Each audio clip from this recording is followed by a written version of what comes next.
Example number 2 tayo para sa ating familiarization ng mga codes para sa seismic design and detailing for ductile design of column, SMRF. The section of a column shown is reinforced with 1620 mm bars with FY414.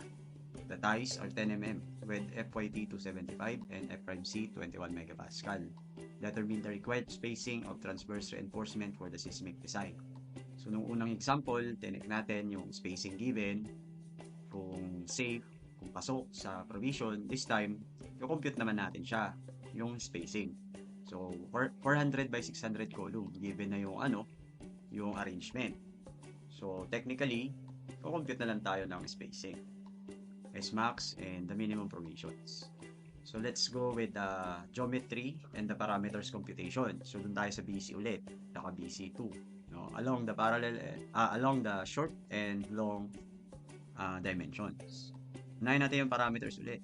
So, parallel to short direction, so we have 320 dito. No? Again, yung core ng column. Yung outside to outside distance ng stirrups. Then, the parallel to long, 520 naman siya. Okay? Refer na lang dun sa aking mathematical operation dito. Then, si H or si ACH, no? Multiply lang natin yung dalawa na kuha natin. And si AG, the whole area. Now, let's examine first the maximum spacing para tingnan natin, kumuha tayo ng required spacing, not totally on the maximum spacing, but this is our remark or this is our reference, no? Sundan lang natin yung binigay ng code, tatlo yun. So, A is the 1/4 of the minimum column dimension. Column dimension is 400. And then we have 100, no? So, 6 times the diameter of the smallest, meron tayong 20 mm lang. 6 times 20, that is 120. Then, we have SO. So, kumpitin muna natin si HX. From the part 1, nung sample ko, no? Na kinumpute natin dun yung pinakamalaki na HX. Pero depende kasi sa arrangement yun. Titignan nyo dito, yan. Pagitan nung dalawang main bars, yung kailangan mo. Tapos i-add mo na lang yung space na inoccupy nung ties. So, ganito siya. Manual compute natin. So, parang sa short direction, 400 minus 60 minus 60. The center to center na ng main bar sa magkabilang dulo. I-divide mo ng 3 parts. So, yun yun. And then, pag nakuha na natin yung pagitan ng bawat main bar, idagdag mo ngayon yung kalahati. Kalahati ng main bar, kaya 20, plus kalahati ng ties. Kaya 10. So, we have 123.33. No? Then, we have 600 dito sa HX2 naman. So, kunin natin yung pinakamalaki. So, andito yun. Kamukha lang naman din dito. So, we have 126 in it. Finally, we have the greater value. Ilagay natin dito sa formula. So, yan. Oops, mali lang yung aking code. Wait lang ha. Hindi na-edit. Yan.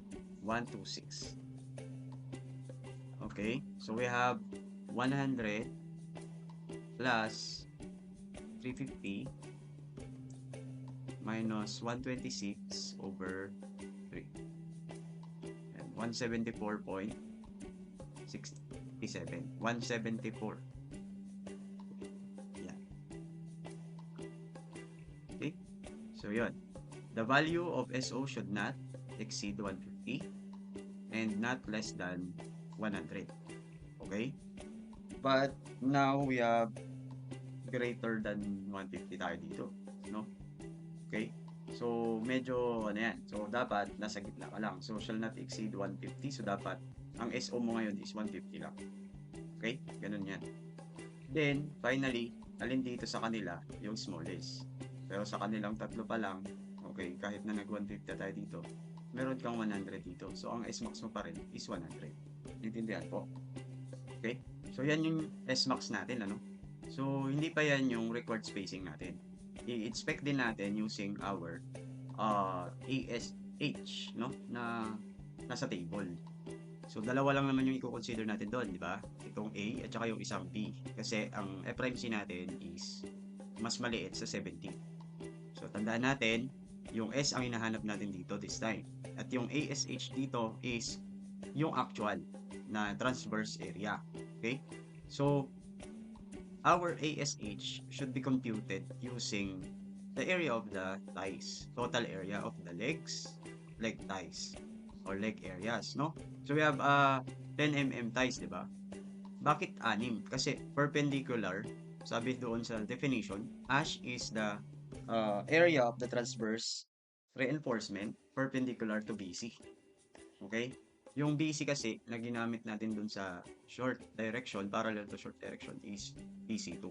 Yan yung sinasabi ko sa inyo kanina, perpendicular. So, perpendicular. So, 6 na, okay, na leg bars. Okay? So, 150 yon by, and then anong CS? 520 yung gagamitin natin sa BC2. And then, we have a gross area of 240,000 and ACH of 166,400. Okay? Minus 1 and then 21 of verse 275. And then finally, we have 89.43. Okay? So, next is yung sabi naman using 0.09 FRMC over FYT. Substitute lang natin yung values. We have S 131.859. As you can see, okay, ang nag-govern sa kanilang dalawa is yung pinakamaliit. Thus, doon sa parallel to short direction, we have 89.435. Okay? Nagagamitin natin doon sa short direction. Pero i-check din natin yung sa long direction. Okay? Parallel to long direction, same lang ng concept. But this time, we have legs of 4. No? So, legs of 4. So, 4 times pi 10 raised to 2 over 4, 105. So, we have 96.89, okay, by calculating S and using the formula B. Okay, substitute. We have S 142.85, no? And yung pinakamaliit, of course, yung kukunin natin sa parallel to long direction. Now, let's see the governing spacing. From all the computed S, our short direction says, gamit daw tayo ng 89. The long direction says 96 naman. Okay? The governing spacing in both direction is the smallest. Okay? But, check mo rin kung pasok siya sa SMAX. Yun yung sinasabi natin yung reference natin si SMAX dito. Sa maximum spacing provision. So, dahil hindi naman tayo lumimpas ng 100 pataas, pasok na tayo sa 89.435. Or pwede nating sabihin, gamit tayo ng 85 mm divisible by, 5, no? So, another example. Yan, para mas lalo tayong ganahan dito. The section of a column shown is reinforced with 10 28 mm bars.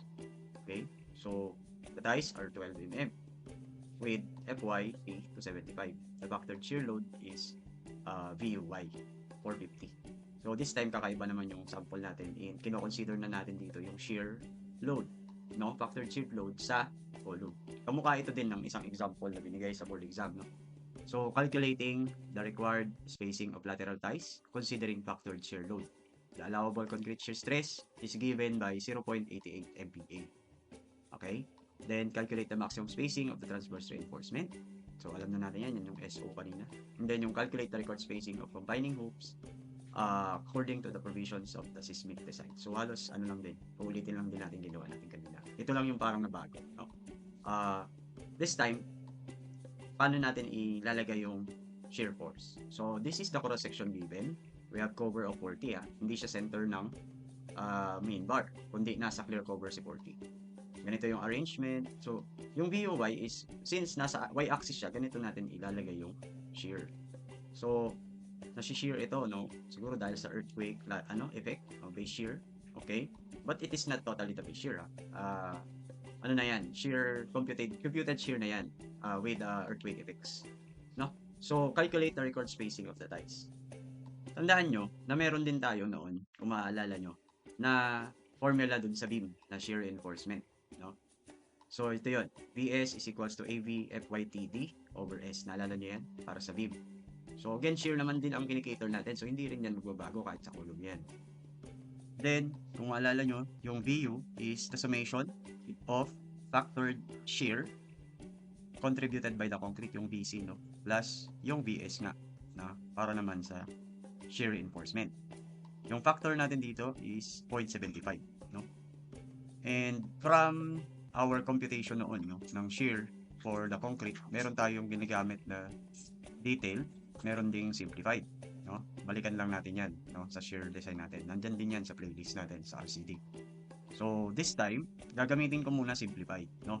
Without eggshell force yung gagamitin natin. So, may binigay kasi dito na 0.88 MPa. So, si 0.88 na yan daw is the given, ano na siya, computed, or sabihin na natin, approximate na nung problem na uh, concrete shear factor. Pero kung titingnan nyo, itong dating formula natin, no, sa eggshell, that is, the BC is 0.17, lambda 1, di ba, yung ginagamit natin nun, and then 24 yata yung given F prime C. Okay, ano bang given na F prime C? 21. Okay. So, nasa around 0.77 or 78 lang yung ating concrete shear stress. Yan, concrete shear stress kasi yun. Pero, kung gagamitin nyo to, no? Tapos ito times mo ng DWD, no? DD. So, kailangan pa natin computein yung effective depth. Tapos yung D is the base perpendicular to the shear direction. Pero dahil nagbigay na si problem ng 0.88, so yan na yung gamitin natin, 0.88. Siguro dahil yung effect ng lambda yon, hindi lang siguro 1, no? Yung lambda niya. Or somehow, baka gumamit siya ng hindi simplified. Okay? So dahil binigay na ni problem, 0.88, yan lang yun. And then yung DD, yan siya. Kung sakali naman na walang binigay, ito ang gamitin natin BC, simplified, without eggshell. Pero kung may eggshell, gamit tayo ng formula ng may eggshell. Again, balikan natin yung discussion ng shear design sa RCD. Then, kunin natin yung effective depth. So, effective depth is 500. Okay? Ito yon, perpendicular or parallel dun sa shear direction, ha? Yung effective depth. At yung base niya is perpendicular to the shear direction. So, ang effective depth is measured from sa top hanggang dun sa gitna ng main bar. So, 500 minus 40, minus 12, minus, ito, kalahati ng main bar. So, 28/2. So, we have 434. Okay? Your base is 700. So, if you calculate, our VS is 332,656. Again, yung VU mo is 450. Okay? 1,000. Okay? So, pwede na nating makuha yung spacing gamit yung formula na to. And yung VS mo, andyan na. Ang AV is computed as the area of the shear reinforcement, if you remember. Though, ito yung ating direction ng shear. So, parallel to that direction. So, we have 4 legs. 1, 2, 3, 4. So, we have 12 squared pi over 4 times 4. So, we have 452.389. Substitute natin yan and you will get this spacing. So, 162.308. Yan yung required spacing, no? Gamit yung shear, based on shear. Okay? Letter B. Again, computein na naman natin yung maximum spacing. So, gamit ulit yung ating previous mga steps. So, parameters, kailangan ko ulit yan.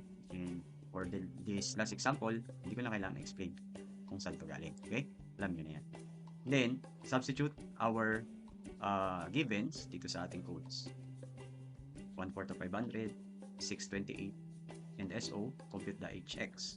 The HX now is dalawa, sa short, tsaka sa long.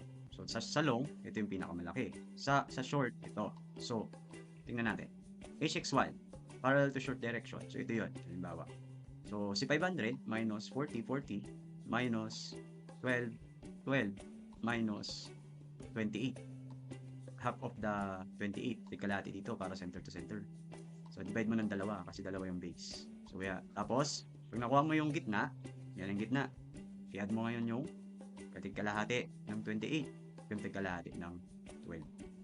Yan lang. Ganun lang, no? So, 2, 4 po. So, next, HX2. So, ito naman yun. And then, with the same procedure, we have 229.333. Okay? So, yan ipalit mo ngayon sa HX. Dito. We have 140.222. Pero at the end, ang nag-burn natin, okay, is 125. Okay? Laging dito nag-burn, ano? Yan. The maximum is 125. Tingnan natin. Yung ating bang based on shear alone, anong nakuha natin kanina? 162. O di ano, sumobra na tayo. Kasi ang S-max is 125 lang daw. Okay? So tingnan natin ulit naman. Sa required spacing naman, if we compute using seismic provision, same procedure lang ginawa natin sa example number 2. Okay? Tingnan natin. This time yung AH, yung ash natin is yan. 4 na parallel to short direction, 4 na 12 mm. Yan. We have 620 dun sa BC2. Parallel or perpendicular to the AH na kino-consider natin. And we have 92.565. Okay? Computing the letter B naman, nung provision sa table, we have 106.167. Finally, we have parallel to long direction. Yan. Sundan lang ninyo. 3 na legs. Dito tayo ha. Yan. Parallel to the long direction kasi. At ang BC naman dito is yung 420. And finally, we have S102. Kung ginamit mo yung isa, 117. If you review the following computed spacing, sa short direction, we have 92. Yung pinakamaliit. Sa long direction, pinakamaliit is 102. Okay? So, governing spacing in both direction, 92. Pero ang S-max, di ba, 125. So, pasok pa si 90 mm. Okay? Or 92.56 mm. Say 90. Kung titignan, alin dito ang mag-govern? The required spacing of the confining hoops according to seismic provision design or yung sa shear provided. Okay? So, yun. Actually, kung i-seismic analysis nga natin ito, hindi dapat dun tayo sa 90. No? Tapos, S-max natin is 120. So, yung ano natin sa shear, at least nakita natin na nakita natin how to compute the shear pa rin dito, shear provisions sa column. So, dyan po tayo nagtatapos sa series ng examples natin how to compute spacing ng shear reinforcement, or should I call transverse reinforcement of the column provisions. Let's go! Let the music play. It's time to celebrate.